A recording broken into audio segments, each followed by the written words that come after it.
Hello everyone, welcome back to decode AK2 channel. तो आज हम देखेंगे most expected and repeated numericals of unit 4। देखिए, जो यूनिट 4 है वो बेसिकली एल्गोरिथम और न्यूमेरिकल बेस्ड है। तो इसमें कुछ न्यूमेरिकल आते हैं जो मतलब रिपीट हुए हैं। अगर देखिए इनमें से कोई आ जाता है तो बहुत अच्छी बात है। अगर अदरवाइज इसके जैसा कोई न्यूमेरिकल आता है तब भी आप उसे कर लोगे। तो मैं आपको वन बाय वन एक एक करके यहाँ पे न्यूमेरिकल समझाता हूँ। तो पहला न्यूमेरिकल है जैक नाइफ एस्टिमेट के ऊपर। तो इसमें क्या होता है, देखिए यहाँ पे आपको एक सेट गिवन है। Given the following set of values 1, 3, 9, 15, 20, determine the jackknife estimate for both the mean and standard deviation of the mean. तो मैं आपको एक बार इसका मीनिंग बता देता हूँ। जैक नाइफ एस्टिमेशन में करते क्या है बेसिकली हम लोग। सबसे पहले जो भी सेट ऑफ वैल्यूज गिवन होती हैं, तो यहाँ पे देखिए सेट ऑफ वैल्यूज क्या है, 1, 3, 9, 15, 20। फिर उनका हम लोग एवरेज निकाल लेते हैं। फिर हम इन सब जो भी सेट ऑफ वैल्यूज गिवन है उनमें से एक एक हटा के, जैसे 1 को हटाया फिर एवरेज कैलकुलेट किया, फिर 3 को हटाया फिर एवरेज कैलकुलेट किया, ऐसे ही सबका एक एक करके एवरेज कैलकुलेट कर लेते हैं। फिर एट द फाइनल हम ये चेक करते हैं कि जो मेरा एवरेज था, अलग अलग जो एवरेज आया और जो मेरा इकट्ठा एवरेज था एक्स बार का, वो इक्वल आ रहा है या नहीं आ रहा है। अगर वो इक्वल आ रहा है तो जैकनाइफ एस्टिमेशन ट्रू है, अदरवाइज फॉल्स है। तो देखते हैं, चलिए। अब हम मुझे यहाँ पे कैलकुलेट करना है मीन और स्टैंडर्ड डेविएशन के लिए, दोनों के लिए कैलकुलेट करना है। तो पहले हम लोग मीन के लिए करेंगे। तो गिवन डेटा लिख लिया यहाँ पे, एक्स इक्वल टू 1, 3, 9, 15, 20 एंड यहाँ पे एन की वैल्यू 5 हो जाएगी क्योंकि 5 एलिमेंट गिवन है। तो स्टेप 1 में ओरिजिनल मीन निकालेंगे। नॉर्मल मीन वो जो क्या होता है, इन सबका सम अपॉन 5। तो इन सबका सम 48 अपॉन 5 इक्वल टू 9.6। और स्टेप 2 में हम लोग क्या करते हैं, जैक नाइफ सैंपल निकालते हैं। लीव वन आउट मतलब एक एक करके हटाते हैं और बाकी का मीन लेते हैं। तो हमने सबसे पहले क्या करा है, यहाँ पे 1 को रिमूव करा और जो बचे 3, 9, 15 एंड 20 उनका सम करके उसका मीन निकाला। तो 47 इनका सम आया अपॉन 4 तो 11.75। ऐसे ही करके हमने 3 को हटाया फिर बचे हुए का मीन निकाला। फिर 9 को हटाया फिर जो रिमेनिंग थे उनका मीन निकाला। और फिर 15 को हटाया और जो बचे थे उनका मीन निकाला। एंड ऐसे ही 20 का भी हटा के मीन निकाल लिया। तो हमने ये सब मीन कैलकुलेट कर लिए। अब फिर जैकनाइफ एस्टिमेट और मीन में जो मेरा जैक मीन है वो क्या आएगा, इन सबको जोड़ना है।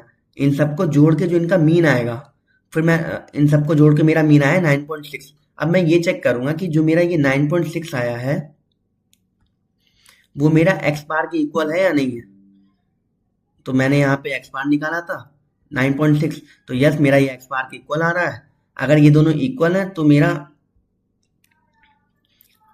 जैक नाइफ मीन वैलिड होगा, अदरवाइज इनवैलिड होगा। तो यहाँ पे ये सेम है तो ओरिजिनल मीन हम ऐसे करके लिख देंगे और आंसर मेरा सही माना जाएगा। अब हमें कैलकुलेट करना था स्टैंडर्ड डेविएशन के लिए। तो सबसे पहले देखिए यहाँ पे हम स्टैंडर्ड डेविएशन के लिए लिखेंगे। तो कैलकुलेट डेविएशन, हम लोग डेविएशन पहले कैलकुलेट कर लेंगे विद इस फॉर्मूले की हेल्प से। Sigma jack is equal to under root n minus 1 upon n sigma x bar i minus x bar jack का होल स्क्वायर। तो इस फॉर्मूले की हेल्प से पहले कैलकुलेट कर लेंगे। तो हमने एक सिग्मा जैक कैलकुलेट करा, फिर जो स्टैंडर्ड डेविएशन था उसका वो कैलकुलेट करा। तो जो मेरा स्टैंडर्ड डेविएशन था जैक नाइफ का और जो सिंपल स्टैंडर्ड डेविएशन था वो दोनों इक्वल आ रहा है, 3.757 एंड 3.57। तो ये भी मेरा वैलिड कहलाएगा। अब हम देखते हैं अगला न्यूमेरिकल।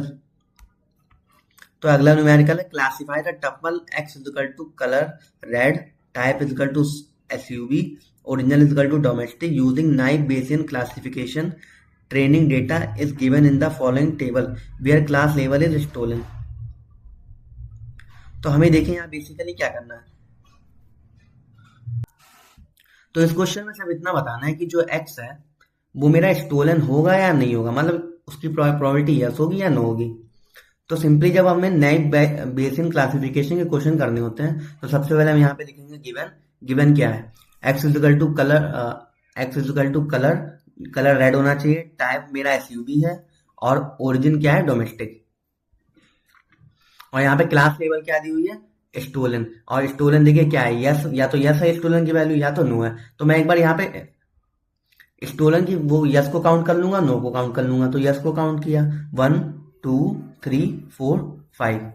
तो यस की प्रोबेबिलिटी क्या है यहाँ पे सिंपली पी ऑफ यस होगी 5/10। और नो की प्रोबेबिलिटी क्या होगी? नो नो को एक बार काउंट कर लूंगा, 1 2 3 4 5, तो नो की प्रोबेबिलिटी भी हो जाएगी 5/10। तो फर्स्ट स्टेप में मैं दोनों की प्रोबेबिलिटी फाइंड कर लूंगा, और फिर सेकंड स्टेप में कंडीशनल प्रोबेबिलिटीज फाइंड करूंगा मैं। तो पहले यस के लिए फाउंड फाउंड करेंगे। तो मेरे एट्रीब्यूट क्या है एक्स के? एक था रेड, एसयूवी और डोमेस्टिक। तो रेड के लिए काउंट देखिए यस का क्या है। रेड के लिए कितनी बार यस आ रहा है? रेड यस एक बार, फिर यहाँ पे देखिए यस और रेड 2 बार, फिर ये रेड और यस 3 बार, फिर ये लास्ट में रेड और यस 4 बार। तो यहाँ पे 4 बार यस आ रहा है, तो 4 बार रेड आ रहा है। तो इसकी प्रोबेबिलिटी कितनी हो जाएगी?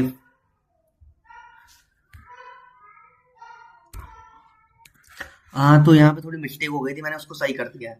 तो जो रेड का यस काउंट है वो यहाँ पे 4 है, तो प्रोबेबिलिटी क्या हो जाएगी? 4/5। तो यहाँ अपॉन में 5 इसलिए आ रहा है क्योंकि जो यस है, नंबर ऑफ यस वो 5 है टोटल।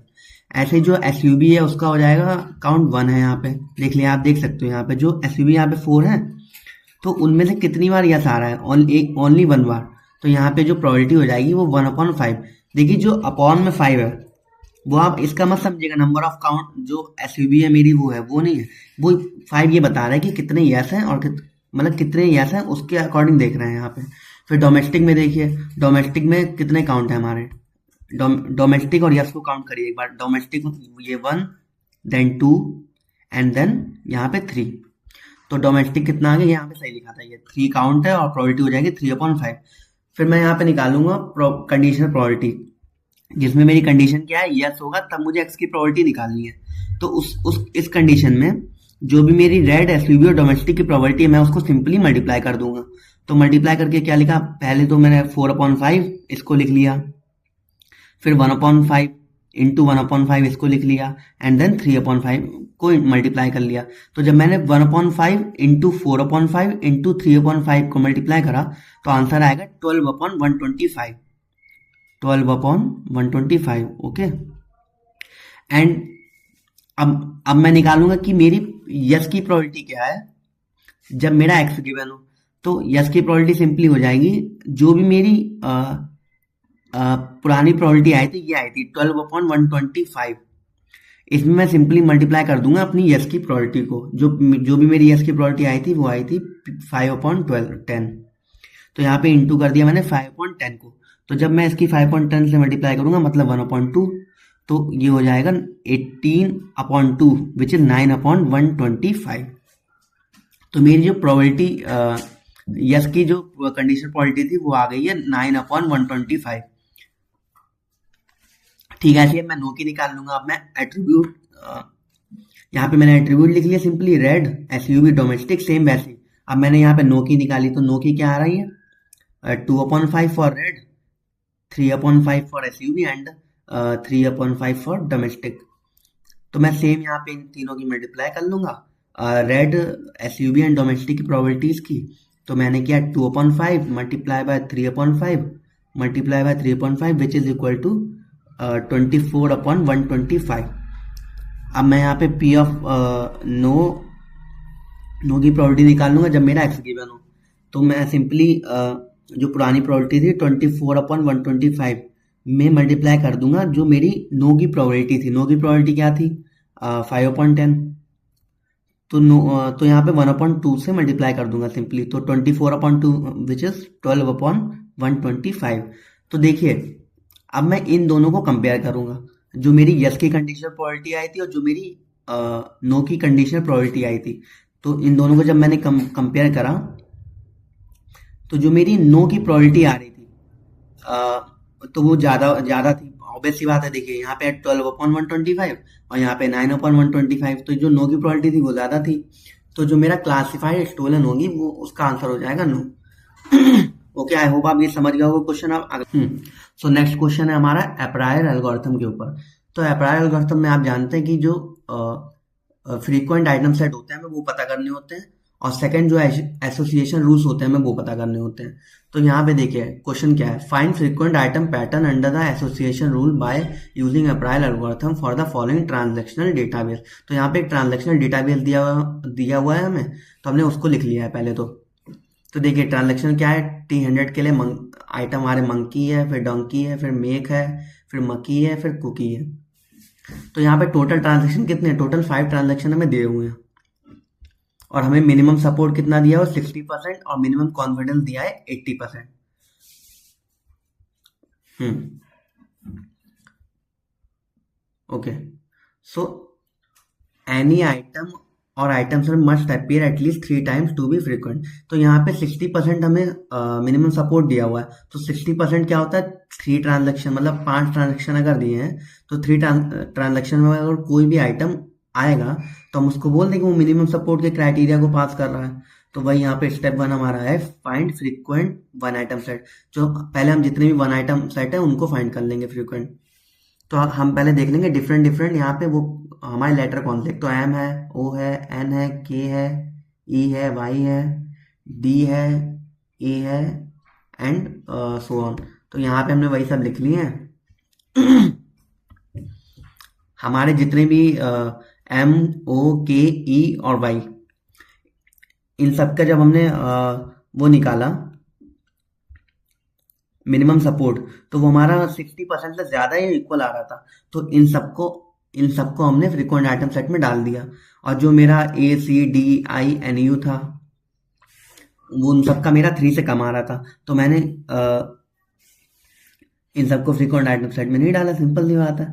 तो एक बार ये देख लेते हैं कि जो फ्रीक्वेंट आइटम सेट पता कैसे लगा यहाँ पे, मतलब सप्लाई निकाली कैसे। तो देखिए जो एम है मेरा, एम को मैंने काउंट करा एक बार, तो एम मेरा ट्रांजैक्शन 1 में आ रहा है, फिर 2 में नहीं आ रहा है, तो फिर 2 में आ रहा है और 3 में, मतलब एम मेरा 3 बार आ रहा है। तो यहाँ पे तो एम का काउंट कितना हो गया, 3 हो गया सिंपल। और ओ का काउंट कितना हो गया, 1, 2 एंड 3, तो ओ का काउंट भी 3 हो गया।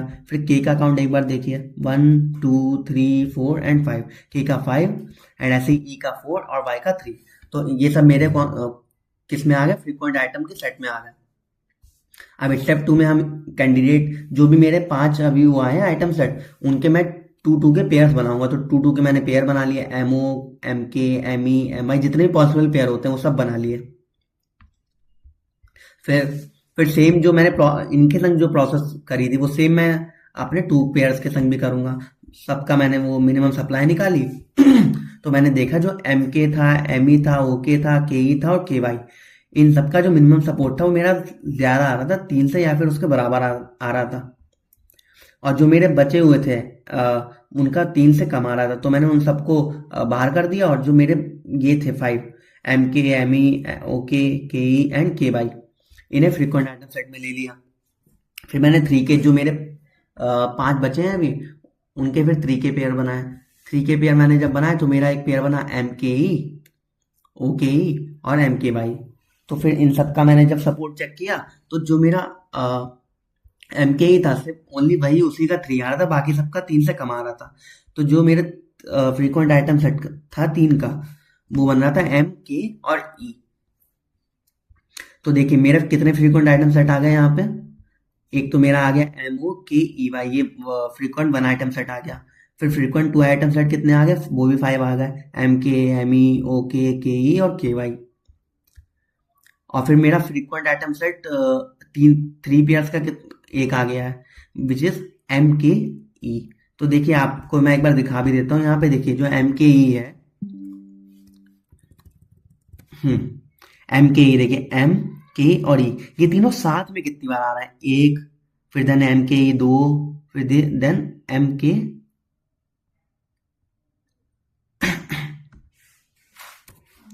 ओ अच्छा, तो यहाँ पे देखिए एम नहीं होगा, यहाँ पे ओ होगा, ओ के ही है मेरा जो 3 बार आ रहा है। देखिए ओ के ही 1 टाइम, ओ के ही 2 टाइम एंड देन ओ के ही 3 टाइम।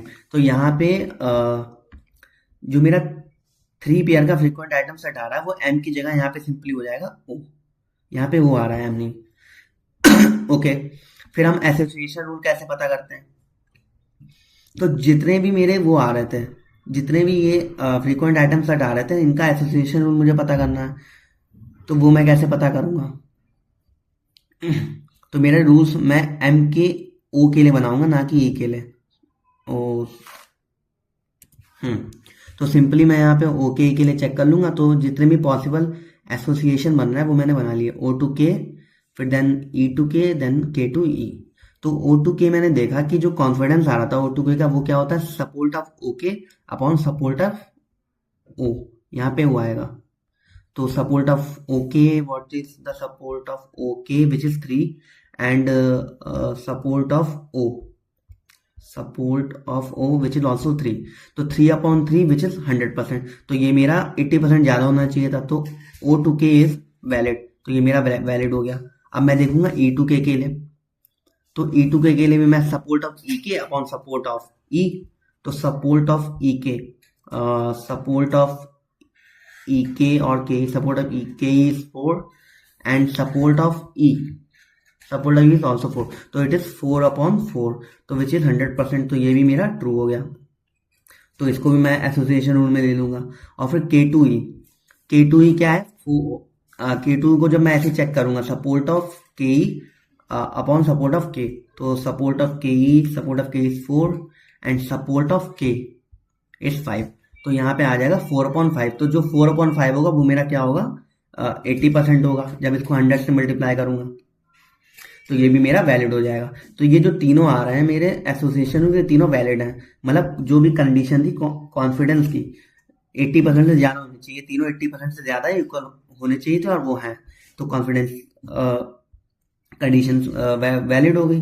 अब मैं यहाँ पे फाइनल आंसर लिख दूंगा एक बार। फ्रीक्वेंट आर्टिकल मेरे क्या क्या आ रहे थे, एम ओ के ई फॉर L1। L2 में क्या आ रहा था, एम के, एम ई, ओ के ई और के वाई। और L3 में आ रहा था ओ के और ई। और फिर जो स्ट्रॉन्ग एसोसिएशन रूल्स आ रहे थे वो आ रहे थे मेरे एम टू के एंड ई टू के एंड के टू ई। तो मैं यहाँ पे एक बार जो जहाँ जहाँ एम आ रहा था वहाँ वो कर दीजिए बस आप। हाँ, ओ टू के आ रहा था। ओके। तो आई होप आपको ये क्वेश्चन समझ आए होंगे तीनों। और all the best for your exam. आपका कल ही एग्जाम है। एक बार बस आप इसको देख भी लेंगे ना तो भी आप कर देंगे, क्योंकि बड़े इजी न्यूमेरिकल है, कोई इसमें ज़्यादा दिमाग लगाने वाला है नहीं। तो बस thank you and all the best for your exam. Okay.